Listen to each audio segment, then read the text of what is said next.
कक्षा 8वीं का 4 नंबर का आपका यहाँ पे पेपर आ चुका है और ये पेपर देखिए पूरा पेपर आपका यहाँ पे और अभी तो रुको, क्लाइमैक्स अभी बाकी। देखिए इसमें आपके 15 क्वेश्चन रहेंगे और आपको समय 1 घंटा दिया जा रहा है। आपको इसके साथ एक आपको ओसीआर पत्रक दिया जाएगा जिसमें आपको यहाँ पे आंसर करना है। ठीक है, क्या बात है सर, क्या बात है सर, क्या बात, ये बात है। अरे सर क्या बात। तो आपको कैसे करना है आपने पहले पेपर में आपने जान ही लिया है। ठीक है, तो यहाँ पे आपको रोल नंबर और आपको नाम डालना है और इसके बाद यहाँ पे देखिए टोटल इसमें आपके 15 क्वेश्चन है और इस क्वेश्चन का आंसर आपको मैं एक ही वीडियो पर कंप्लीट आपको सोल्यूशन देने वाला हूँ। चलिए फटाफट सारे क्वेश्चन के आंसर करते हैं।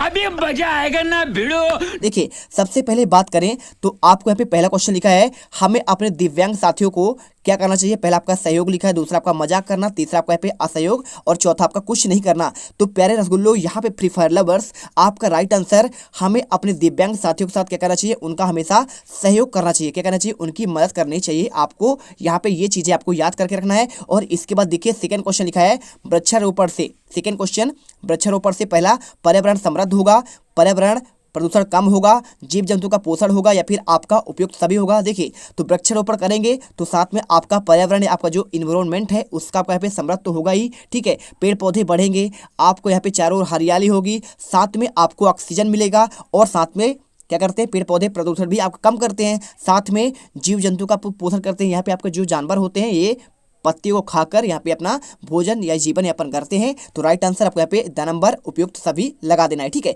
इसके बाद क्वेश्चन देखिए यहाँ पे आपका आता है, यहाँ पे क्वेश्चन नंबर तीसरा लिखा है हमें अपने आसपास के जलाशयों को बनाए रखने के लिए क्या करना चाहिए। क्वेश्चन तीसरा तो आपका पहला ऑप्शन उनकी साफ सफाई करनी चाहिए, उनका जीर्णोद्धार करना चाहिए, उनका सुरक्षा करनी चाहिए, उपयुक्त सभी। देखिए तो हमें आसपास के जो जलाशय हैं, तालाब हैं, उनको हमें अच्छा बनाने के लिए हमें उनकी साफ सफाई करना जरूरी है। साथ में जीर्णोद्धार मतलब क्या होता है, उनका जब भी आपका पुराना हो जाए तो उसे पुनः एक क्या करें, साफ सफाई कर दें, नया बना दें और इसके साथ उनकी सुरक्षा भी आपका जरूरी है। यानी आपका यहाँ पे राइट आंसर क्या होगा, आपका उपयुक्त सभी आपका राइट आंसर हो जाएगा। इसके बाद क्वेश्चन जो था मैं डैश डैश में रहता हूँ, रिक्त स्थान में कौन सा शब्द आएगा। देखिए तो मैं डैश डैश में रहता हूँ तो भाई मैं कहाँ पे रहता हूँ, तो क्या गाँव में, तो गाँव आपका सही कौन सा होगा, तो ये आपका गाँव क्या ऐसा होता है, आपका ऐसा तो नहीं होता है, आपका ये गलत होगा। और गांव आपका ऐसा भी नहीं होता है और ऐसा कोई नहीं भी आपका नहीं है। देखिए आपका यहाँ पे गांव जो आपका बी नंबर लिखा हुआ है ये आपका राइट है, आपका यही शब्द गांव का आपका शुद्ध वर्तनी होता है। राइट आंसर आपको यहाँ पे ब नंबर करना है। इसके बाद देखिए आपको ओसीआर पत्रक में जो है यहाँ पे करना क्या पड़ेगा, ओसीआर पत्रक में आपको जो दिया गया है आपको उसमें यहाँ पे ब नंबर आपको बा में आपको यहाँ पे राइट निशान लगाना है। इसके बाद क्वेश्चन पांचवा नीचे लिखे शब्दों में शुद्ध शब्द क्या है, बंदर, बंदर, बंदर, ये देखिए इसमें बदर लिखा हुआ है और इसमें देखिए तो इसमें देखिए आपका यहाँ पे चंद्रबिंदु तो होता नहीं है। आपका राइट आंसर यहाँ पे होगा आपका यहाँ पे आ नंबर। ठीक है, आपका यही वाला आंसर सही हो जाएगा। चाहो तो आप इसे ऐसे भी कर देंगे तो आपका बात एक ही है, बंदर आपका यहाँ पे ऐसे करोगे तो भी आपका ये और ये आपका यहाँ पे समान होगा। तो राइट आंसर आपको ए नंबर करना है।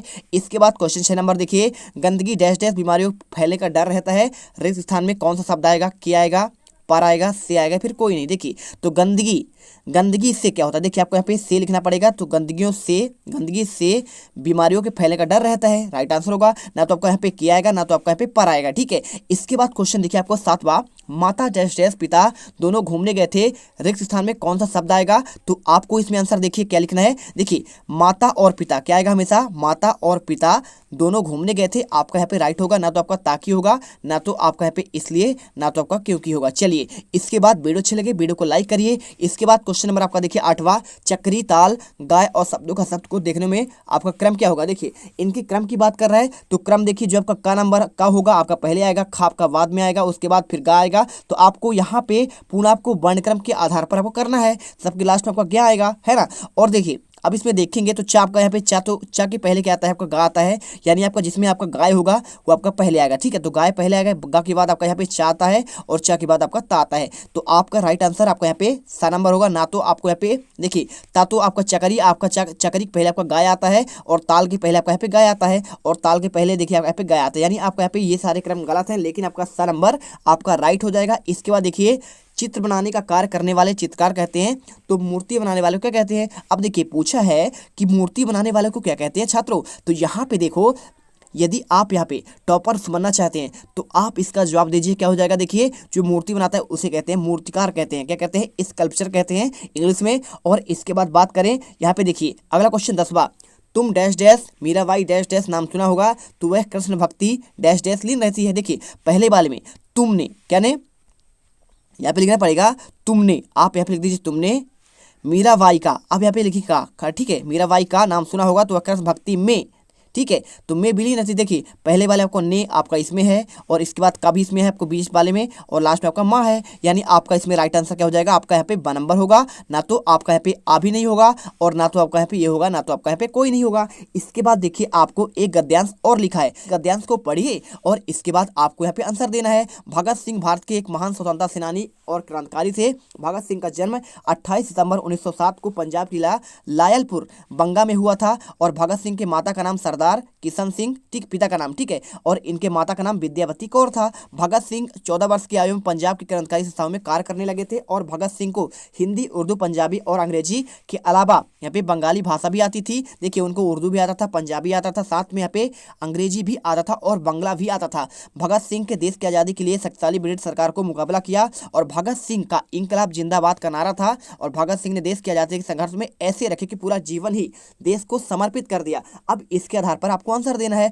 बहुत ही सिंपल है मेरे फ्री फायर लवर्स। देखिए क्वेश्चन आपका यहाँ पे 11वां लिखा है, क्या लिखा है, भगत सिंह ने किस उम्र में क्रांतिकारी संस्थाओं में काम करना शुरू कर दिया था, तो आपका 14 वर्ष, 15 वर्ष। देखिए तो इसमें देखेंगे तो आप यहाँ पे ये लिखा है आपका पे, देखिए आपको आंसर यहाँ पे मिल जाएगा 14 वर्ष की आयु में पंजाब क्रांति संस्थाओं में कार्य करने लगे थे, यानी आपका राइट आंसर आपका यहाँ पे आ नंबर हो जाएगा। इसके बाद देखिए यहाँ पे क्वेश्चन 12वां, देश की आज़ादी के लिए भगत सिंह ने किससे मुकाबला किया, तो यहाँ पे किससे किया था, ब्रिटिश आपका साम्राज्य से, है ना, यहाँ पे लिखा गया, देखिए ब्रिटिश साम्राज्य से यहाँ पे क्या लिया था, मुकाबला किया है, लिखा है ना, ब्रिटिश साम्राज्य से मुकाबला किया। इसके बाद देखिए क्वेश्चन आपका 13वां, भगत सिंह के जीवन में हमें क्या प्रेरणा मिलती है, तो ऐसा ही क्वेश्चन आपको देखने को मिलेगा और आपको इसी प्रकार समझकर आंसर करने पड़ेंगे। भगत सिंह के जीवन में हमें क्या प्रेरणा मिलती है, तो देखिए यहाँ पे हमें मिलना पड़ेगा, आज के युग में क्रांतिकारी होना जरूरी है और देश के लिए अपने प्राणों तक की आहुति दे दी, या फिर पर्यटन का हिस्सा बन समृद्ध बनाना और देश के उत्थान के लिए पहले उत्थान देखना। देखिए तो आपका इसमें देखिए हमें ये प्रेरणा मिलती है भाई, हमें भी क्या करना चाहिए, आज यहाँ पे देश के लिए अपने प्राणों की आहुति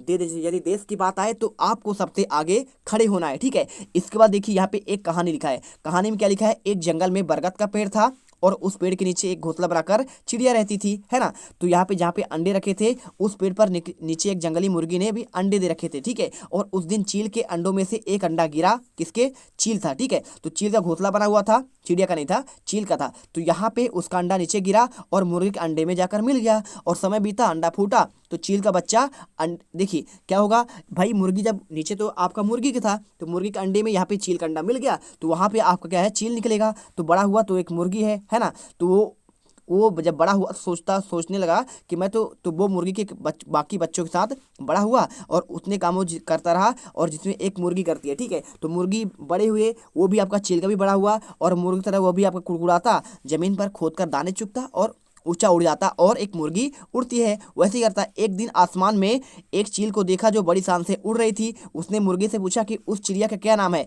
इतनी ऊंची बड़ी शान से उड़ रही है, तो मुर्गी ने जवाब दिया कि वह चील है। तो फिर चील के बच्चे ने पूछा कि इतना ऊंचा क्यों, मैं क्यों नहीं उड़ पाता, मुर्गी बोली तुम इतना ऊंचा नहीं उड़ सकते हो क्योंकि तुम एक मुर्गे हो, और मुर्गी की बात मान ली और मुर्गे की जिंदगी जीता हुआ एक दिन वह मर गया। अब इसका आंसर देना, देखिए चील का घोंसला कहाँ पर था, तो चील का घोंसला आपका यहाँ पे बरगद के पेड़ था, आपने पढ़ा इसमें नहीं, बरगद के पेड़ के पर था, देखिए यहाँ पे लिखा है आपका यहाँ पे बरगद के पेड़ पर यहाँ पे आपका एक घोंसला बना हुआ था। और इसके बाद क्वेश्चन, चील का अंडा किससे मिल गया था, तो चील का अंडा आपका यहाँ पे मुर्गी के अंडे से मिल गया था। और इसके बाद 15 क्वेश्चन, यह अनुच्छेद हमें डैश डैश के बारे में जानकारी देने के लिए लिखा गया है, तो आपको इसके बारे में, किसके बारे में, यहाँ पे आपको बताना पड़ेगा जानवरों के आपका देखभाल के बारे में, ठीक है, ना तो आपका प्लेटिपस होगा, ना तो आपका यहाँ पे उदबिलाव होगा, ना तो आपका यहाँ पे विद्युत आवेश का उपयोग। राइट आंसर आपका यहाँ पे 15 का हो जाएगा। तो आपको यहाँ पे देखिए क्या करना है, इनका आंसर आपको ओसीआर पत्रक में आवाज आता है, उसमें 4 ऑप्शन दिए रहेंगे, आपको उस आधार पर करना है, तो फटाफट कर लीजिएगा। मिलते हैं नेक्स्ट वीडियो पर।